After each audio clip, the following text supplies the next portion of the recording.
Tupac and Biggie's deaths shocked the rap game back in the 90s, and years later, the cases still aren't solved. Today we're breaking down the crazy theories about who took out the greatest rappers of all time. Before we dive into who killed Biggie and Pac, we have to take a look at how they went from being homies to sparking the biggest war in rap history. Tupac was already popping off back in '93, while Biggie was just getting started. Even though the East vs West Coast war is over now, there's still some tension, but back then, there weren't any issues. Biggie flew out to LA and asked a dope dealer to introduce him to Pac, and when Big rolled up to the spot, Pac was playing his first hit, Party and Bullshit. There was already a lot of respect between them, and they ended up getting tight super fast. They would hit the stage together in New York, and Big would even crash on Pac's couch when he was in LA. Before Biggie started his Junior Mafia crew, Pac allegedly wanted him to join his Thug Life collective. Biggie turned him down to make his own lane, but at one point he actually asked Pac to become his manager. Biggie and Pac could have taken over the entire game together, but then everything changed after Pac was shot in New York. In '94, Pac went to Quad Studios to meet Biggie and Diddy to record a feature for a dude named Lil Sean. Lil Sean's manager was a dude named Jimmy Henchman, and Biggie knew being around him would cause drama.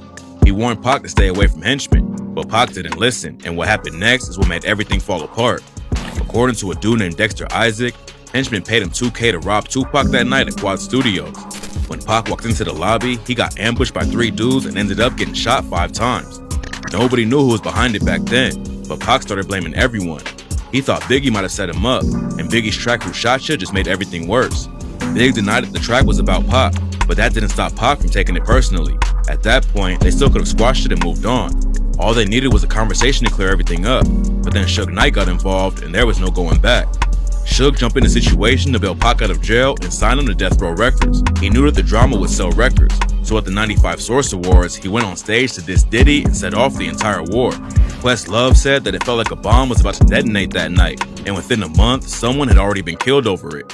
A dude from Death Row named Big Jake was killed in Atlanta, and Diddy's homie Anthony Jones was allegedly the shooter. Then Snoop Dogg's trailer got shot up while he was shooting a video in New York, but luckily no one got hit. By that point, the war was already active, but Pac put it in the spotlight when he dropped the track Hit 'Em Up and aired out Biggie and the whole East Coast with lines like, "First off, fuck your bitch and the clique you claim. West Side when we ride, come equipped with game. You claim to be a player, but I fucked your wife. We bust on bad boys, niggas fuck for life. Plus, Puffy tryna see me, weak hearts I rip. Biggie Smalls and Junior Mafia, some mark-ass bitches."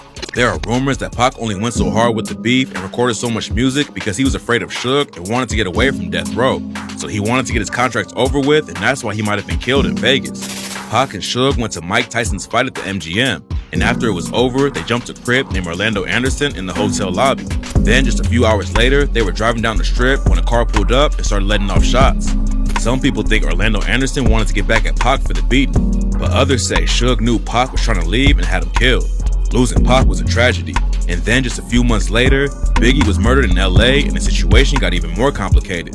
When Pac died, Biggie hired a full-time security team because the streets were so hot, but his new bodyguards still couldn't keep him safe in LA. He was in town for the Soul Train Music Awards and decided to stay an extra day for an after party the next night. Big, Diddy, and the rest of Bad Boy Records left the spot at around midnight and got caught up in traffic outside. The whip Diddy was in ran the red light and left Biggie and everyone else behind. And that's when an Impala rolled up and started shooting into Biggie's SUV. In less than a year, the rap game had lost both of its best artists, and that's when the conspiracy theories started getting wild. One of the most popular theories is that Diddy had Tupac murdered so that Bad Boy Records could take over the game. He also allegedly knew that Pac would think Biggie's track Who Shot Ya was aimed at him and would help spark the war. Pac and Biggie's beef definitely helped both sides sell records, and some people think Diddy actually had Big killed because he saw how many Tupac albums sold after he was killed. The biggest piece of evidence that backs the story up is how Diddy ran the red light and left Biggie alone right before he was shot. When everything first went down, most people thought it was just rap beef that got out of control, but then a detective named Russell Poole started investigating the case and discovered a wild conspiracy involving crooked cops. Poole accused a cop named David Mack and his homie Amir Muhammad of killing Biggie. Mack is from the same part of Compton as Suge, and an informant named Psycho Mike told Poole about Mack's friend Amir. It seemed like Poole was close to solving Big's death, but then some info came out that put major holes in the story. It turns out that Psycho Mike earned that name for a reason, and when his police testimony leaked, everyone realized he couldn't be trusted. During the interview, he told Poole that the shooter used a machine gun and ran off into a limo, which wasn't even close to how it actually went down. Plus, he never actually named Amir Muhammad, but Poole still ran with the idea that he was involved with the hit. Amir Muhammad's name has been cleared from the case, But that doesn't mean his friend David Mack didn't have something to do with Biggie's death. He's one of the most famous crooked cops in LA, and a few years before Biggie died, he killed an alleged drug dealer and planted a gun on him. Then, just a few months after Big died, Mack and his girlfriend hatched a plot to rob a bank and steal $700K. His own girl flipped on him though, and Mack went down for 14 years over the case.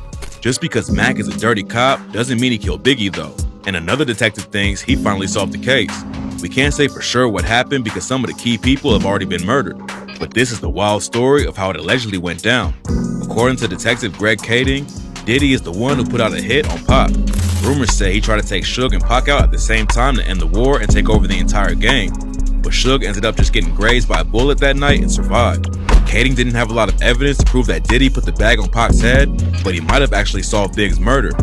We don't know who pulled the trigger on Pac, but whoever it was dealt a major blow to the West Coast, and there was one dude in the game who was never gonna let it go: Suge Knight. Pac was the face of death row when he died. Dre and Snoop helped make it successful, but Pac and his image was the new wave for the label. And according to Kading, Suge started planning his revenge as soon as Pac died. We know Suge wasn't actually there when Biggie got killed because he was already in jail, but Kading says he used his girlfriend to put the green light on Biggie.